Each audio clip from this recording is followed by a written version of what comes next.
Basic personality کو understand کرنے کے بعد اب ہم نے ایپی جینیٹکس پہ آنا ہوتا ہے. اب ہم نے دیکھنا ہوتا ہے کہ لائف سٹائل میں ان کو کیا کیا چیزیں سکھائی جا سکتی ہیں, یا ہم بھی خود کیا کیا چیزیں سیکھ سکتے ہیں جس میں بہتری لائی جا سکتی ہے. انرجی لیول ڈفرینٹ ہو سکتا ہے, ایک بڑا سست ہو سکتا ہے, ایک کو آپ کہتے ہیں نماز پڑھو وہ بھاگ کے نماز پڑھتا ہے بلکہ اگلی دفعہ کہنا بھی نہیں پڑتا, اور ایک جو ہوتا ہے وہ 15 سال 18 سال کا ہو جائے تب بھی اس کی سستی ویسی ہی ہوتی ہے, کھینچ کھینچ کے نماز پڑھانی پڑتی ہے. ایک کی ایپیٹائٹ بھوک بہت زیادہ ہے, ہر تھوڑی دیر بعد بھوک لگتی ہے, ایک کو نہیں لگتی. اچھا اسی طرح نیند, کسی کی نیند بہت کچی ہوتی ہے, کسی کی نیند بڑی شاندار ہوتی ہے. پھر پین, درد, کسی کو چھوٹی سی بھی درد ہو تو اس کی تکلیف وہ بہت زیادہ محسوس کرتا ہے, کچھ لوگ نہیں کرتے, کچھ کو نہیں کوئی خوف آتا. سچویشن سے کوپ کرنے کا طریقہ لوگوں کا ڈفرینٹ ہوتا ہے. تو یہ کوئی فلاز نہیں ہے, ٹیمپرمنٹ جو ہیں دے آر پارٹ آف فطرہ. اللہ تعالیٰ نے ہماری فطرت میں بنایا ہے, اور ایک حدیث سے میں پتہ چلتا ہے نا کہ اللہ تعالیٰ نے مختلف رنگ کی مٹی لی, مختلف ٹیکسچر کی مٹی لی, اور اس سے لوگوں کو بنایا. اسی لیے ہم دنیا میں ڈفرینٹ ٹیمپرمنٹس کے ساتھ ہوتے ہیں. اگر آپ کسی ماہر نفسیات سے بات کریں گے تو وہ پتہ نہیں کتنے ٹیمپرمنٹس نکالتے ہیں, اور ان ٹیمپرمنٹس کی کتنی کمبینیشنز نکال دیتے ہیں. تو ہر انسان نارمل ہے, ہم نہیں اس کو سمجھتے, ہم لوگوں کو لیبل دے دے کے اب نارمل بنا دیتے ہیں. تو یہاں سے یہ بھی سمجھنے کی ضرورت ہے, اور اس سے دیکھیں کتنی نفسیاتی بیماریاں ہیں جو لوگوں میں آ جاتی ہیں کہ لوگ بیچارے پریشان رہنا شروع ہو جاتے ہیں. تو ہیلتھ کے پوائنٹ آف ویو سے اگر ہم دیکھیں تو ہمیں بہت ساری سینسٹیوٹی میں فرق نظر آئے گا, ایموشنل ری ایکٹیویٹی میں فرق نظر آئے گا, سٹریس کتنا کوئی برداشت کر سکتا ہے, ایکٹیویٹی لیول کتنا ڈفرینٹ ہے, اٹینشن سپین کا بھی فرق ہمیں نظر آتا ہے. ایک بچہ ٹک کے پڑھتا ہے, ایک بچہ جو ہے ہر 2 منٹ بعد ادھر دھیان ادھر دھیان اس کا جاتا ہے. اب یہ باتیں جب ہمیں سمجھ آ جائیں تو ہم نے یہ دیکھنا ہے کہ مختلف طرح کے افراد نظر آئیں گے, کہ کچھ کی پرسنالٹی بڑی دھیمی ہوگی, کچھ ذرا ری ایکٹیو سے ہوں گے. اب انہوں نے سیکھنا ہے, جو دھیما انسان ہے کئی دفعہ وہ پس جاتا ہے, اس کو سیکھنا ہے کہ میں نے کہاں پہ اپنے لیے سٹینڈ لینا ہے. جو ری ایکٹیو انسان ہے اس کو سیکھنا ہے کہ کہاں میں نے سٹیپ ڈاؤن کرنا ہے. کچھ انٹروورٹ لوگ ہوں گے, کچھ ایکسٹروورٹ ہوں گے. اب دیکھیں کئی گھروں میں ایسے ہی ہوتا ہے کہ بچہ جو ہے وہ انٹروورٹ ہے, اماں ابا کہتے ہیں اس میں اعتماد ہی نہیں ہے. بھئی ضروری نہیں ہے کہ ہر بچہ کھڑا ہو کے ڈیبیٹر بن جائے, ہر ایک کے سامنے بہت باتیں کرے. تو اگر وہ اچھا پرفارم کر رہا ہے لیکن سنجیدہ ہے, کوئی بات نہیں, اللہ نے اس کے لیے کوئی کوالٹی رکھی ہوئی ہے. وہ یہ نہ کہا کرے اسے بار بار تم شائی کیوں ہو, تم بھی بولا کرو, تم بھی بات کیا کرو. انٹروورٹ انسان کو اگر ہم نے دیکھنا ہے کہ وہ نارمل ہے, ہیلدی ہے, تو اس کے ایسے سوشل سرکل میں دیکھیں جہاں وہ بڑا کمفرٹیبل ہے, یعنی اس کے بیسٹ فرینڈ کے ساتھ دیکھیں, یا آپ اس کو دیکھیں جب وہ فیملی کے ساتھ ہوتا ہے. اگر فیملی کے ساتھ اچھی گپ شپ لگاتا ہے, کزنز میں, کچھ کلوز فرینڈز میں, تو اس کا مطلب وہ نارمل ہے. وہ جب اسٹرینجر کے ساتھ بیٹھتا ہے وہ چپ ہو جاتا ہے. ایکسٹروورٹ انسان بلکہ کئی دفعہ زیادہ ایسی باتیں بول جاتا ہے جو نہیں بولنی چاہیے. اس کو کیا کرنا ہوتا ہے, اس کو اپنے آپ کو تھوڑا کنٹرول وہاں کرنا پڑتا ہے. کچھ لوگ ہائی سینسٹیو, کچھ لو سینسٹیو, ان کو بھی اپنے آپ کو مینیج کرنا ہوتا ہے. ٹھیک ہے, کچھ لوگ جلدی حالات سے ایڈجسٹ ہو جاتے ہیں, کچھ نہیں ہوتے. ان کو بھی دیکھنا پڑتا ہے کہ کیسے ہم مسئلے مسائل اپنے انڈرسٹینڈ کریں.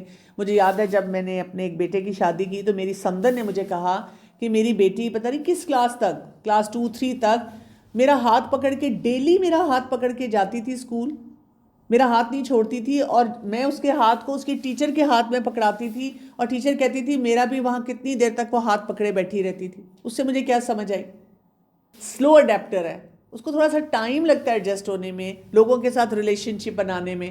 تو میں نے اس کو ہمیشہ اسی پکچر کے ساتھ اپنے مائنڈ میں رکھا, تو الحمدللہ وہ بہت اچھی طرح گرو کی. اس کے اندر یہ کانفیڈنس آیا کہ میں نے یعنی فیملی میں کس طرح ایڈجسٹ ہونا ہے, کس طرح معاملات کو لے کے چلنا ہے. تو کوئی بھی کام ہوتا تھا جب مجھے ایک دم لگتا تھا یہ کیوں نہیں کر پا رہی, ساتھ ہی میرے دماغ میں وہ پکچر آتی تھی اور میں اس کے مطابق اس کو ہینڈل کرتی تھی, اور وہ حالات ٹھیک رہتے تھے. تو ہم دیکھیں یہ باتیں سمجھتے ہی نہیں ہیں کہ یہ انسان اس طرح نہیں کر سکتا. ہم کہیں لو جی میری بیٹی تو کر رہی ہے, بہو کیوں نہیں کر رہی, اچھا جی فلاں بہو کر رہی ہے تو دوسری کیوں نہیں کر رہی, اچھا اس کی کر رہی ہے تو یہ کیوں نہیں کر رہی. ہم تو جی سب کچھ کرتے تھے. بھئی ہو سکتا ہے آپ یہ فاسٹ اڈیپٹر ہوں اور کوئی دوسرا انسان جو ہے وہ سلو اڈیپٹر ہوتا ہے. اللہ تعالیٰ ہمیں بتاتے ہیں کہ لوگوں میں ڈفرینٹ کیپیسٹیز ہوتی ہیں, اور سب کی عزت کرنا ضروری ہے, سب کو سمجھنا ضروری ہے. جیسے سورہ البقرہ کی آیت نمبر 286 میں اللہ سبحانہ تعالیٰ فرماتے ہیں نا, لا یکلف اللہ نفسا الا وسعہا, کہ اللہ تعالیٰ نے کسی بھی جان کو اس کی کیپیسٹی سے زیادہ نہیں آزمایا. تو ہر ایک کی کیپیسٹی ڈفرینٹ ہے، ٹھیک ہے، اور ہم نے کیا کرنا ہے، اپنی ایکسپیکٹیشنز کو ایڈجسٹ کرنا ہے. اچھا اس بچے کو تھوڑا پش کر کے کہنا پڑے گا، اس سے پیار سے بات کرنی پڑے گی، کام وہی کروانا ہے ہم نے، کام نہیں چھوڑنا. اس کو بھی پھل کھلانا ہے، یہ جو ہے نا فٹافٹ اٹھ کے کھا لیتا ہے تو اس کے آگے تو کاٹ کے جو بھی پھل رکھ دیا اس نے کھا لینا، یہ نہیں کھاتا پھل. اب اس کے لیے سمارٹ طریقہ کیا سیکھنا ہے کہ اس کو بھی پھل کھلایا جائے. یہ بچہ جلدی سے کام کر لیتا ہے، اس سے نہیں کیا جاتا، اب اس کو کیا طریقہ سکھانا. اور اپنی اکاؤنٹیبلٹی اور اپنی صحت پہ کام کرنا پرسنلائزڈ ہے. یعنی ہو سکتا ہے کہ مجھے میٹھا پسند ہی نہیں ہے تو میں بڑے آرام سے بیٹھ کے ایک ایسی خاتون کو یا ایک ایسے فرد کو جو میٹھے کا بہت شوقین ہے کہانی سناتی ہوں کہ نہیں میں تو نہیں اتنا کھاتی. آپ کے لیے آسان ہے، آپ کو وہ کریونگ نہیں ہوتی، وہ دوسرے انسان کو بہت زیادہ ہوتی ہے، وہ نہیں اپنے آپ کو روک پاتا، اب اس کے لیے مشکل ہے. تو ہم ہر ایک کو جب سیم ایکسپیکٹیشن کے ساتھ ٹریٹ کرتے ہیں تو ہم بہت سا ایموشنل ٹراما دیتے ہیں لوگوں کو. اسی طرح سے ہم سٹریس کریٹ کرتے ہیں ان کی لائف میں، ان کو ہر وقت کہہ رہے ہیں. میرے پاس جب اسی طرح بچے آتے ہیں 8 سال 9 سال اور لگاتار پیٹ میں درد ہے اور ٹیسٹ بھی سارے کرائے ہوئے ہیں، ملٹیپل ڈاکٹرز کو دکھایا ہوا ہے، تو جب میں ان کو کہتی ہوں اس کے بچے کی زندگی میں سٹریس ہوگا، وہ اس کے معدے میں تیزابیت اس کی وجہ سے ہو رہی ہے کیونکہ اور سارے فیکٹرز ٹھیک ہیں، آپ جنک بھی نہیں کھلا رہے، بچہ بیمار بھی نہیں رہتا، باقی فیکٹرز ٹھیک لگ رہے ہیں. تو ماں باپ کئی دفعہ بڑا ہنس کے کہتے ہیں اس کی لائف میں کیا جی، اس کو کیا سٹریس ہوگا، یہ تو ہمیں سیدھا کر کے رکھتا ہے، یہ تو ہمیں کھینچ کے رکھتا ہے. ہم نہیں سمجھتے وہ سارے فیکٹرز جو کسی انسان کو پریشانی دے سکتے ہیں. گلٹ میں ہم لوگوں کو ڈالنا شروع کر دیتے ہیں، صرف ان کی ٹیمپرمنٹ کی وجہ سے ہم ان کو تنگ کرنا شروع کر دیتے ہیں. ایسے نہیں ہمیں کرنا چاہیے. برن آؤٹ دے دیتے ہیں، لوگ تھک جاتے ہیں، لوگ کہتے ہیں میں تو پورا نہیں پڑھ پا رہا سب کو، کیونکہ ہم سمجھتے نہیں ہیں، اور پھر بیماریاں آٹومیٹیکلی بڑھنا شروع ہو جاتی ہیں، وہاں آٹومیٹیکلی زیادہ مسئلے جو ہیں وہ آنا شروع ہو جاتے ہیں. تو اس سے اپنے آپ کو بچانا بہت زیادہ ضروری ہے. تو یہ ٹیمپرمنٹ کیسے ہماری صحت کو متاثر کرتے ہیں؟ ایک تو سٹریس، کچھ لوگ جو ہیں وہ ان کا پھر وہ فائٹ اینڈ فلائٹ صحیح نہیں ہوتا، کرونک سٹریس ان کی زندگی میں ہوتا ہے، انزائٹی ہو جاتی ہے. یہ جو ہم کہتے ہیں IBS اریٹیبل باؤل سنڈروم، جن میں ان کو بار بار نا جیسے ہی کھانا کھاتے ہیں فوراً ان کو واش روم جانا پڑتا ہے، میدا بڑا سینسیٹیو ہوتا ہے ان کا. اس وجہ سے کئی دفعہ ان کو کہہ دیا جاتا ہے آپ نے میدے والی کوئی چیز نہیں کھانی، بیکری کی چیز نہیں کھانی. ہاں وہ ویسے ہی نہیں کھانی چاہیے، وہ اچھی نہیں ہوتی، کوئی آپ کو ڈپرائیو نہیں کیا جا رہا، ٹھیک ہے کہ ہم کہیں جی میں تو مجھے تو IBS ہو گیا تو میں تو کچھ بھی نہیں کھا سکتی. نہیں، آپ کا یہ کرونک سٹریس ہے، کیونکہ آپ کو کہیں نہ کہیں سے ہر وقت سٹریس ملتا رہا ہے، آپ اس سے کوپ نہیں کر سکے. مائیگرینز ہوتی ہیں، میں کچھ ایسے لوگوں کو جانتی ہوں جن کو مائیگرینز ہوتی تھیں، بلکہ اور وہ ڈاکٹرز کے پاس جب جاتے رہے ہیں تو ڈاکٹرز نے بس صرف مائیگرین کے لیے دوائیاں دی اور ان کو ان دوائیوں کا نشہ ہو گیا، بجائے اس کے کہ اس انسان کو ہینڈل کیا جاتا، اس کے مسئلے تو دیکھے جاتے ہیں کہ مائیگرین کب ہوتا ہے، کیوں ہوتا ہے، پراپر ہسٹری نہیں لی جاتی. گھر والے بھی چھپانا شروع کر دیتے ہیں کہ کیسے مسئلے ہیں. اسی طرح آٹو امیون کی ڈیزیز جو ہوتی ہے فلیئر اپ ہو جاتی ہے، اسکن کے لیجنز ہوتے ہیں، ایون ایستھما ہوتا ہے، اور ایسی جو اسکن کی ہوتی ہے نا آٹو امیون ڈیزیزز، وہ کیا ہوتی ہیں، بڑھ جاتی ہیں کیونکہ سٹریس فل ہم اسے رکھ رہے ہیں، کیونکہ ہم اس کے ٹیمپرمنٹ کو انڈرسٹینڈ نہیں کر رہے، ٹھیک ہے. اسی طرح ہارمونل امبیلنسز بھی بہت زیادہ ہونے شروع ہو جاتے ہیں. تو انوائرمنٹ جو ہوتی ہے وہ مختلف ہوتی ہے ہر ایک کی، ہم اس کو ایک ہی سانچے میں ڈھال کے ہم لوگوں کو بہت زیادہ اس پہ وہ سٹریس میں لے کر جاتے ہیں. پھر اسی طرح پین ٹیمپرمنٹ میں، جیسے میں نے آپ کو بتایا کہ ہر شخص کا پین کا تھریش ہولڈ فرق ہوگا، فٹیگ فرق ہوگی، ایموشنل رسپانس بیماری کا فرق ہوگا. دو لوگ جو سیم ڈائگنوسس کے ساتھ آئیں گے ان کی ڈفرینٹ سفرنگ ہو سکتی، دونوں کے پیٹ میں درد ہے، ایک انسان برداشت کر رہا ہے لیکن ہو سکتا ہے اس کا بہت بڑا مسئلہ ہو، اور ایک انسان جو ہے وہ چھوٹی سی درد پہ بھی چیخیں مار رہا ہے، ٹھیک ہے. ریکوری ٹائم لوگوں کا ڈفرینٹ ہوتا ہے کیونکہ ان کی سینسیٹیوٹی کتنی ہوتی ہے. ٹریٹمنٹ پہ کچھ لوگ بڑے پکے رہتے ہیں، وہ پراپر علاج کرتے ہیں، اور کچھ لوگ کیا کرتے ہیں، ہاں آدھی دوائی کھائی پھر نہ کھائی، پھر دیکھا نہ دیکھا. تو لائف سٹائل بیہیویئر لوگوں کے ڈفرینٹ ہوتے ہیں. اب آپ دیکھیں اتنے سارے فیکٹرز ہوتے ہیں، لیکن ڈاکٹرز بھی تیزی میں ہسٹری لیتے ہیں، ہم خود بھی اپنے فیکٹرز نہیں سمجھتے، ہمیں اندازہ ہی نہیں ہوتا کہ ان سارے فیکٹرز کا میری زندگی پہ کیا اثر ہے، کس طرح سے یہ چیزیں مجھے افیکٹ کر رہی ہیں، میری فوڈ کریونگز کیا ہیں، میرے سلیپ کے پیٹرنز.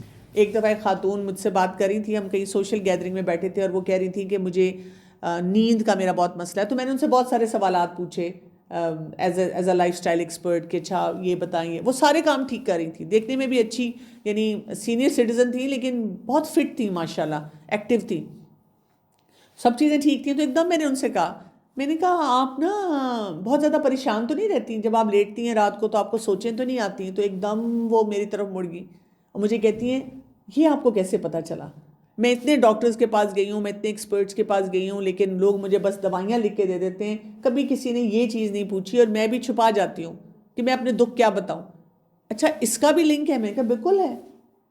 بہت سے مسئلے ایسے ہیں جن کو آپ ریزالو نہیں کر پا رہے, سارا دن آپ ان سے چھپتے رہتے ہیں, رات کو جب لیٹتے ہیں تو وہ سارے مسئلے آپ کے پاس آ جاتے ہیں, ساری سہیلیاں آ جاتی ہیں دکھ سکھ بانٹنے, اور پھر اب آپ کی نیند اڑ جاتی ہے, پھر آپ کو سمجھ نہیں آتی کہ میں نے کیسے کچھ کام دیکھنا ہے.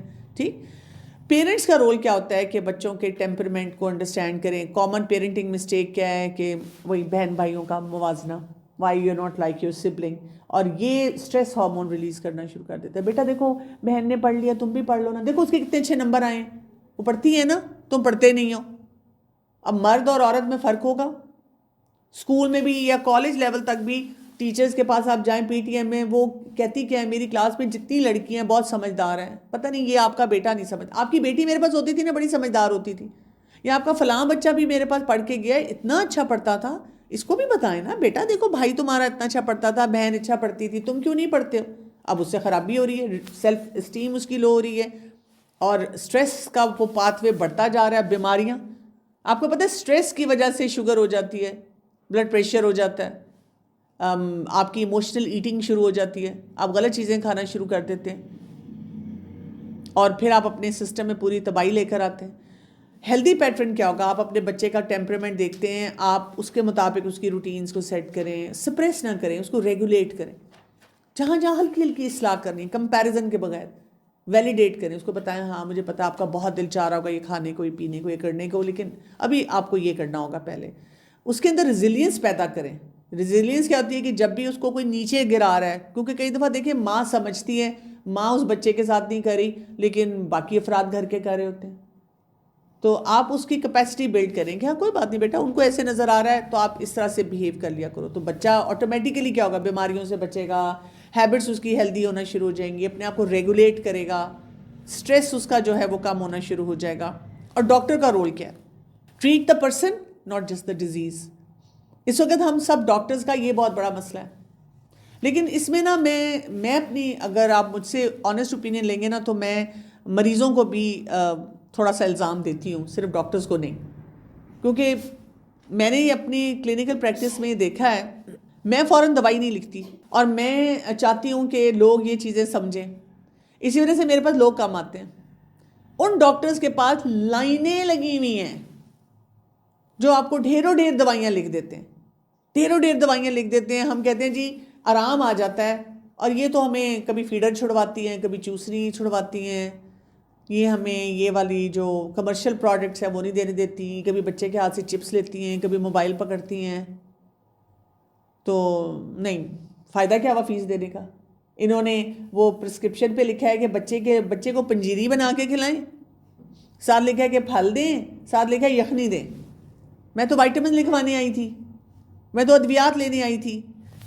تو جب ہم ٹیمپرمنٹس کو اگنور کرتے ہیں تو ہم پیشنٹ کو کیا کہنا شروع کر دیتے ہیں کہ کمپلائنٹ نہیں ہے, بات نہیں سنتا. ہم یہ نہیں انڈرسٹینڈ کر رہے اس کا ٹیمپرمنٹ ڈفرینٹ ہے.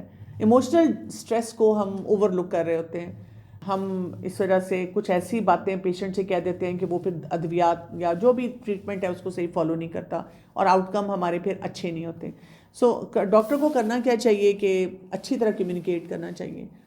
اس میں پھر ڈاکٹر کے اوپر مسئلہ یہ ہے کہ اگر آپ کے پاس 50 مریض بیٹھے ہوئے ہیں اور آپ کے پاس 3 منٹ ہیں اور ہر مریض چاہ رہا ہے, پھر مسئلہ یہاں پہ آ جاتا ہے کہ کیسے اس سسٹم کو دیکھا جائے. باہر کے ملکوں میں اگر آپ جاتے ہیں نا تو آپ کو کئی دفعہ 2 مہینے بعد کا ٹائم ملتا ہے, کیونکہ انہوں نے کہا ہے کہ جی ایک ڈاکٹر 12 سے زیادہ مریض دیکھ ہی نہیں سکتا پورے دن میں. اس پہ بھی ریسرچز ہیں, they will give you proper time. لیکن لوگ پھر وہاں پہ اس فرسٹریشن میں رہتے ہیں کہ جی ہم نے جب ٹائم لیا ہے, ہم اتنے بیمار ہیں, تو ہمیں تو مطلب 2 ہفتے بعد کا ٹائم مل رہا ہے, مہینے بعد کا ٹائم مل رہا ہے. تو ہمیں یہ باتیں بھی سمجھنی چاہیے کہ پاکستان میں جب ہم ہوتے ہیں تو ڈاکٹرز کے اوپر اتنا لوڈ ہوتا ہے, ہولی فیملی ہاسپٹل میں پنڈی میں جب میں جاب کرتی تھی، میں او پی ڈی کرتی تھی، روز میں 250 مریض دیکھتی تھی. 250 بچہ دیکھنا ڈیلی اور لمیٹیڈ آورز میں، آپ کتنا اس کو باریکی سے دیکھیں گے، کتنی باتیں پوچھیں گے. وہاں دروازے مار رہے ہوتے ہیں لوگ، جلدی کرو جلدی کرو جلدی کرو. ہم بھی تو جلد باز ہیں نا. کاؤنسلنگ ہونی چاہیے، پراپر لائف سٹائل چینج بتانی چاہیے، ٹرسٹ بلڈنگ ہونی چاہیے. جتنا اینکشس مریض ہوتا ہے وہ پھر آپ اس کو سیٹل کرتے ہیں، اس کو برن آؤٹ سے بتاتے ہیں، اس کا لائف سٹائل پہ ہیلپ کرتے ہیں. میں خود بہت فرسٹریٹ ہوتی ہوں. اب دیکھیں میں نے بچے کو چیک کرنا ہے جب بچہ پیدا ہوا ہے، اور میں نے اس وقت ماں کو بتانا ہے. میرا فرسٹ اس سے ایکسپوجر تب ہوتا ہے جب میں نے اسے بتانا ہے کہ آپ نے اپنا دودھ دینا ہے، آپ نے فیڈر نہیں دینا. لیکن وہ تو فیڈر رکھ کے لائی ہوئی ہے، خرید کے لائی ہوئی ہے. اس کے خاندان میں ساری بچیاں فیڈر دیتی ہیں. وہ اب تو نانیاں دادیاں بھی ایکسپرٹ ہیں فیڈر دینے میں. اب میں ملی پہلی دفعہ. اصول تو یہ ہے کہ پریگننسی میں کم از کم 3 وزٹس پیڈیٹریشین کی ہونی چاہیے، جس سے پوچھا جائے کہ جو بچہ پیدا ہوگا اس کے لیے ماں کو کیا کیا کرنا چاہیے، ابھی کیا کرنا چاہیے، پیدا ہونے کے ساتھ کیا کرنا چاہیے. ہم کہتے ہیں لو یہ فیس لینے کے نئے طریقے. اب یہ جی انگریزوں والے کام شروع کر دیا. ہم نے کہاں یہ کام کیا تھا. سو لائف سٹائل میڈیسن جو ہے وہ پرسنلائز پلان ہوتا ہے، جس میں آپ نیوٹریشن ہر ایک کی فرق بتاتے ہیں، فزیکل ایکٹیویٹی فرق بتاتے ہیں، کس نے کیا کرنا ہے، کتنا کرنا ہے، سلیپ کتنی ہونی چاہیے، اسٹریس کو کیسے مینیج کرنا ہے، سوشل کنیکشنز کو، کوئی نشے کی چیزیں ہیں، کوئی مقصد ہو آپ کی زندگی کا، ان سب ایریاز پہ جو ہوتا ہے وہ کام کرنا ہوتا ہے.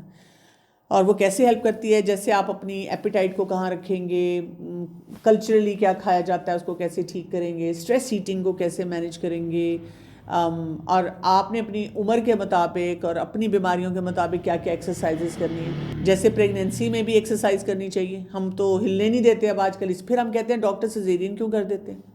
اور ہم اپنی اگر بزرگوں کو دیکھیں وہ کہتے ہیں ہم تو پوچے لگاتے تھے، ہم تو جی کپڑے بھی دھوتے تھے، اور خود دھوتے تھے، ہاتھ سے دھوتے تھے، مشینیں بھی نہیں ہوتی تھی، مسالے بھی خود پیس رہے ہوتے تھے. تو آپ کی باڈی اتنی فلیکسیبل رہتی ہے، جوائنٹ سب چیزیں اتنے فلیکسیبل ہوتے ہیں کہ ڈلیوری نارمل ہوتی تھی. ہم ڈاکٹر سے دعائیں مانگتے ہیں، ہم کہتے ہیں جی ہماری تو عزت خراب ہو گئی ہے کہ ہر کوئی کہتا ہے جی یہ تو سیزیرین نہیں کرتے ہیں. لیکن ہم کیا کریں، ہر مریض نے اپنا لائف سٹائل اتنا برا رکھا ہوا ہے کہ وہ آتے ہیں ایسے مسئلوں کے ساتھ ہیں. پھر آپ دیکھیں نیند کا پورا سائیکل ہم نے الٹ دیا، جس سے بیماریاں بڑھتی چلی جا رہی ہیں، اور بیہیویئرز بھی ہم نے اپنے مینیج نہیں کیے. تو ٹیمپرمنٹ اور انوائرمنٹ یہ دونوں ملیں گے صحیح طرح سے تو ہمارے ہیلدی آؤٹ کمز ہوں گے. تو یاد رکھیے گا کہ جینیٹکس نہیں ہے صرف، آپ کا ٹیمپرمنٹ ہے، اب آپ اس میں لائف سٹائل کیسا ایڈ کرتے ہیں، پھر آپ کا ماحول کیسا ملتا ہے، پھر آپ کو سپورٹ سٹرکچر کیسا ملتا ہے. یہ چیزیں آپ کے لیے فیصلے کر رہے ہیں کہ جی یہ ساری چیزیں میچ کریں گی، سٹریس بھی کم ہوگا، ہارمونز بھی سٹیبلائز ہوں گے. ہم کہتے ہیں جی میں نے تو اتنے عرصے سے اپنی بچیوں کو چکن نہیں کھلایا لیکن پی سی اوز ٹھیک نہیں ہو رہے، پھر بھی اس کو گائنی کا مسئلہ ہو گیا، ہائی ہائی اس کی شادی ہوگی تو کیا ہوگا. تو ہم جو سٹریس اتنا دیتے ہیں، بات بات پہ سٹریس دے رہے ہیں، گٹ برین ایکسس کی ہم نے بات کی تھی اس کو امپروو نہیں کر رہے، امیون سسٹم کو امپروو نہیں کر رہے ہیں، رسک نہیں لوور کر رہے ہیں. رسک لوور کریں بیماریوں کا. ہم کیوں آگے بچوں کو انہی چیزوں میں ڈالیں اور انہی چیزوں کے ساتھ ان کی زندگی گزرے. سو اللہ تعالیٰ نے انسان کو جو کریٹ کیا ہے، پیدا کیا ہے، ڈفرینٹ ٹیمپرمنٹس ہیں، ہر چیز کو مینیج کرنے کا اللہ تعالیٰ نے ہمارے اندر پوٹینشیل رکھا ہے، ہمارے کنٹرول میں رکھا ہے. ہم رسک، بیماریوں کا risk, stress, mental health, emotion سب کو ٹھیک کر سکتے، اپنے لیے بھی ٹھیک کر سکتے ہیں.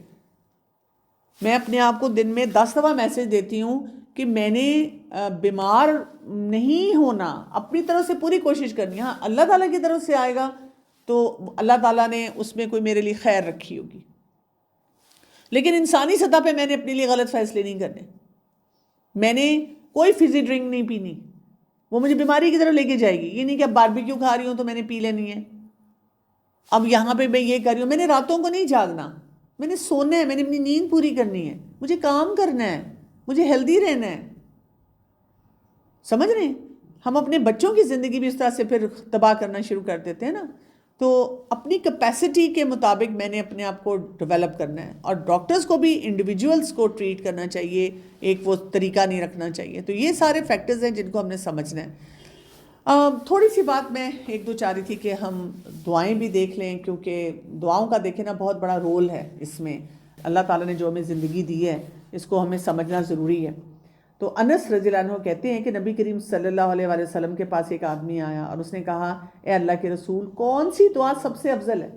آپ صلی اللہ علیہ وآلہ وسلم نے فرمایا اللہ سے دنیا اور آخرت میں درگزر اور عافیت مانگو۔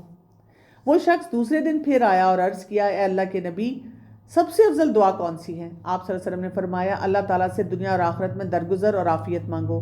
جب تمہیں دنیا اور آخرت میں عافیت مل گئی تو تم نے فلاح پا لی۔ تو ان تمام معاملات میں ہمیں جو چیز مانگنی ہے وہ کیا مانگنی ہے؟ عافیت مانگنی ہے۔ عافیت کس کس معاملے میں؟ سب سے پہلے ہم عافیت کو سمجھیں تو صحیح کہ عافیت ہوتی کیا ہے۔ عفا سے ہے۔ عفا کا مطلب ہوتا ہے سلامتی، درگزر، تحفظ، بچاؤ، آرام و سکون۔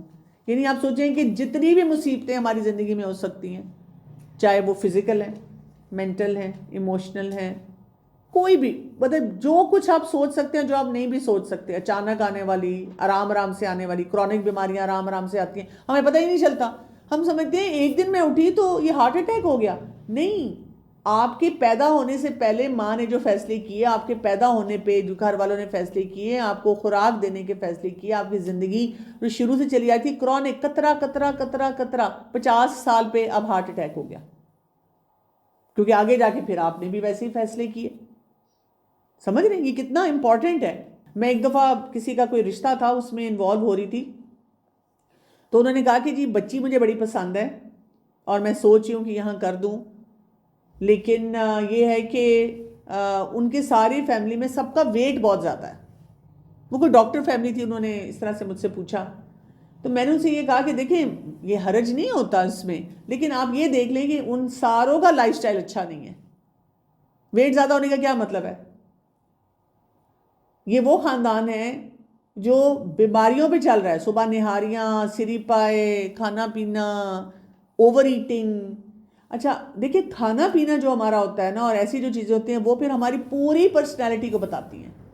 تو میں نے ان سے کہا کہ اگر آپ کی فیملی میں بھی ایسی ٹینڈنسیز ہیں تو آپ کو مشکل ہوگی۔ تو انہوں نے پھر کہا کہ ہاں میں استخارہ اس پہ کرتی ہوں، اور ظاہر ہے پھر اور بھی فیکٹرز ان کو نظر آئے اور انہوں نے نہیں کیا۔ اور بعد میں جہاں ان کی ہوئی تو وہ کہتی ہیں کہ واقعی جہاں میں نے پھر شادی کی تو وہ ان لوگوں کے ہیلتھ کانسیپٹس بھی اتنے اچھے تھے کہ اس سے میرے بیٹے کو بھی فائدہ ہوا اور ہماری اوور آل فیملی کو فائدہ ہوا، اور آگے جو پھر ان کی اولاد تھی ان کو فائدہ ہوا۔ سمجھ رہے ہیں کتنی ایک باریکی والا نقطہ ہے جس کو ہم دیکھتے نہیں ہیں اور اسی پہ پھر چل رہے ہیں۔ تو عافیت ہمیں چاہیے، ہم سب کو چاہیے، ہم ہر طرح کے فتنے سے اپنے آپ کو بچا سکیں۔ اب اس میں کیا کچھ ہے؟ ہمیں دین میں عافیت چاہیے کہ ہم چاہتے ہیں کہ ہم گناہوں سے بچیں۔ ہمیں دنیا میں عافیت چاہیے کہ کوئی بھی نقصان دینے والی چیز ہمیں تنگ نہ کرے۔ اسی طرح ہمیں اپنی فیملی میں عافیت چاہیے کہ ہمارا خاندان ہر طرح کے مشکلات سے بچا رہے۔ ہمیں پیسے کے معاملے میں عافیت چاہیے کہ ہمیں نقصان نہیں کرنا، ہم اور حلال حرام کے فیصلے جو ہیں ان میں ہم صحیح ہوں۔ اسی طرح ہمیں اپنی جسم میں عافیت چاہیے کہ ہم بیماریوں سے بچے رہیں، بڑی بیماریاں نہ ہمیں، چھوٹی موٹی بیماریاں تو کبھی ہو جاتی، بڑی بیماری نہ ہمیں ہو۔ اور اسی طرح ہمیں آخرت کی عافیت چاہیے کہ ہم جو اتنے مراحل ہیں موت سے لے کر جب تک انسان جنت تک نہیں پہنچ جاتا، کتنے مشکل مراحل ہیں، کہ اللہ تعالیٰ ہمیں ان مراحل میں جو ہے ہمارے لیے آسانیاں پیدا کرے۔ ایک اور حدیث میں آتا ہے کہ رسول اللہ صلی اللہ علیہ وسلم نے فرمایا، جس نے اس حالت میں صبح کی کہ اس کو اپنے بارے میں امن ہو کہ وہ ٹھیک ہے اور وہ بدن کے لحاظ سے تندرست ہے اور اس کے پاس اس دن کی روزی کا سامان ہے، تو گویا اس کے پاس ساری دنیا جمع کر دی گئی ہے۔ اب آپ سارے فیکٹرز دیکھ لیں، کیا ہے؟ اپنے بارے میں امن میں ہے کہ وہ ٹھیک ہے، مینٹلی آپ سٹیبل ہیں، غصہ بھی آ رہا ہے، کبھی لو فیل کر رہے ہیں، کبھی کوئی انزائٹی بھی ہو رہی ہے، لیکن پھر بھی آپ اپنے آپ کو مینج کر رہے ہیں، بدن کے لحاظ سے درست ہیں، کوئی ایسی بیماری نہیں ہے کہ آپ کو بار بار ڈاکٹرز کے اسپتالوں کے چکر لگانے پڑیں، اور اس دن کھانے کا سامان موجود ہے، A1 ہے۔ آپ کو اس سے زیادہ اچھی چیز کیا ملے گی؟ اور اس کے لیے یہ دعا پڑھا کریں، ربنا آتنا فی الدنیا حسنۃ وفی الآخرۃ حسنۃ وقنا عذاب النار۔ اس کے بارے میں بھی ایک حدیث سے میں پتہ چلتا ہے، ایک واقعہ آتا ہے سیرت میں۔ انس رضی اللہ عنہ بیان کرتے ہیں کہ آپ صلی اللہ علیہ وسلم نے مسلمانوں میں سے ایک ایسے شخص کی عیادت کی جو کمزور ہو کر چوزے کی طرح ہو چکا تھا، یعنی بہت میسو قسم کا کوئی ویٹ لاس تھا۔ تو آپ صلی اللہ علیہ وسلم نے سے پوچھا، کیا تم اللہ سے کسی چیز کی دعا کرتے تھے یا اس سے کچھ مانگتے تھے؟ تو اس شخص نے کہا جی ہاں، میں اللہ سے دعا مانگتا تھا کہ اے اللہ مجھے آخرت میں جو تو نے سزا دینی ہے وہ بھی دے دے، یعنی دنیا میں میری سزا پوری ہو جائے اور آخرت میں میرا اس میں حصہ نہ رہے۔ تو رسول اللہ صلی اللہ علیہ وسلم نے جواب میں کہا سبحان اللہ، اللہ پاک ہے، تم میں اتنی طاقت نہیں، تم نے یہ کیوں نہیں کہا ربنا آتنا فی الدنیا حسنہ وفی الآخرۃ حسنہ وقنا عذاب النار؟ یعنی تم کس طرح اس طرح کی بات کر سکتے ہو؟ اور آپ دیکھیں ہم اسی قسم کی باتیں کر رہے ہوتے ہیں، یعنی ہم اپنے بچوں کو کیا کہتے ہیں، اللہ کرے تمہاری بیماریاں بھی مجھے لگ جائیں، میری عمر بھی تمہیں لگ جائے۔ کیوں؟ اللہ تعالیٰ مجھے بھی آپ صحت دیں، میرے بچوں کو بھی صحت دیں، مجھے بھی آپ ایسی عمر دیں جو پروڈکٹیو بھی ہو، فائدہ مند ہو، اور میرے بچوں کو بھی ایسی عمر دیں۔ ہم تو یعنی تھوڑی دلی سے کیوں ایسی دعائیں مانگتے ہیں اور ایسی باتیں کرتے ہیں؟ تو آپ صلی اللہ علیہ وسلم نے پھر اس شخص کے لیے دعا کی کہ اللہ تعالیٰ نے اسے شفا دے، اور پھر اللہ تعالیٰ نے اسے شفا دی۔ تو عافیت مانگنی بہت زیادہ ضروری ہے، اور اس سلسلے میں عافیت کے فائدے میں پتہ ہونے چاہیے۔ عافیت ہو تو ہم اچھی عبادت کرتے ہیں، ہم لوگوں کی خدمت والے کام کرتے ہیں، دین کا کام ہم بہت اچھی طرح کر سکتے ہیں، نہیں تو آپ بیکار ہو جاتے ہیں۔ اسی طرح علم حاصل کرتا ہے انسان۔ اب دیکھیں آپ یہ نہیں کہتے کہ میرا تو دماغ ہی نہیں چلتا، مجھے کچھ یاد ہی نہیں ہوتا، دراصل شوگر بڑی ہوئی تھی نا، بلڈ پریشر بہت زیادہ تھا، دماغ سائیں کر رہا تھا، ڈپریشن بہت ہو رہا تھا۔ نہیں بھئی، الحمدللہ I am fit, I am learning, میں تو اپنے سارے کام کرتی ہوں، میں سیکھ رہی ہوں۔ سیکھتا ہے انسان، ڈیسیجنز اچھے لیتا ہے، فیصلے اچھے کرتا ہے، اور زندگی اللہ تعالیٰ نے جو دی ہے اس کو آپ انجوائے کرتے ہیں۔ اللہ کی اتنی نعمتیں ہیں، اور جو نعمتیں ہیں ہم خود اپنے آپ کو نعمتوں سے دور کر رہے ہوتے ہیں۔ تو آج میں آپ کو اس بات پہ ختم کروں گی، یہ بہت ہی ایک خوبصورت دعا ہے، اس کو بھی آپ پڑھیں۔ اللہم انی اسألک المعافۃ فی الدنیا والآخرہ۔ اور اس کے بارے میں کیا آتا ہے کہ رسول اللہ صلی اللہ علیہ وسلم نے فرمایا تھا کہ جو بھی انسان یہ دعا مانگتا ہے، اللہ تعالیٰ ایسے انسان کو ہر طرح کی شر سے محفوظ رکھتا ہے۔ اس سے بہتر کوئی دعا نہیں کہی گئی، یعنی بندہ جو بھی دعا مانگتا ہے وہ اس دعا سے افضل نہیں ہوتی۔ تو ہمیں عافیت کی دعائیں بہت زیادہ مانگنی چاہیے، بہت سارے فیکٹرز کو سمجھنا چاہیے، اور اللہ تعالیٰ سے مانگنا چاہیے کہ اللہ تعالیٰ ہمارے دل دماغ میں ایسی باتیں بھی ڈالے، ہمیں سمجھ بھی آئے کہ ہم کر کیا رہے ہیں اپنی زندگی کے ساتھ۔ سبحانک اللہم و بحمدک، اشہد لا الہ الا انت، استغفرک و اتوب الیک۔ السلام علیکم و رحمۃ اللہ وبرکاتہ۔